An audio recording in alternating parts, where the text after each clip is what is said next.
كل حاجة مربعة، البيوت مربعة، الكوبايات مربعة، حتى رؤوس الناس مربعة. فجأة في يوم من الأيام عربية مدورة عدت ونزلت منها ست مدورة جميلة. كل ما تمشي في مكان الأرض تتحول لألوان، حتى بيتها كان بيتغير شكله. الأم المربعة ما حبتش الجارة الجديدة فقعدت تمثل إنها بتقرأ الجورنال، لكن الست المدورة ما اهتمتش خالص. راحت تسلم عليها، لكن الست المربعة بصت لها باشمئزاز وأدارت وشها. بنتها بقى كانت فضولية جدا تجاه الجارة الجديدة. أول ما لمست إيدها، إيد البنت بدأت تتغير. الأم المربعة على طول شدت بنتها بعيد، كانت فاكرة إن الست المدورة هتجبلهم نحس. في الأيام اللي بعد كده الست المدورة كانت عايشة حياة غنية وملونة، لكن حياة الست المربعة كانت باهتة ومملة.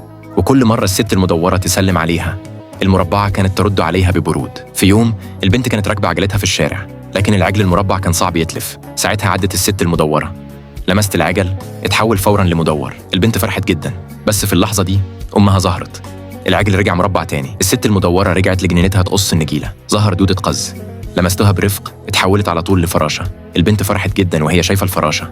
فجأة إيد البنت بدأت تصفر وظهرت أمها تاني، المرة دي بنت سور بينه وبين الجارة. لما البنت حاولت تطلع فوق السور أمها وقفتها، لكن البنت كانت عايزة تطلع بأي طريقة. في الآخر وقعت. الحمد لله الست المدورة لحقتها. في اللحظة اللي بعدها البنت بقت جميلة جدا، جريت تحضن أمها.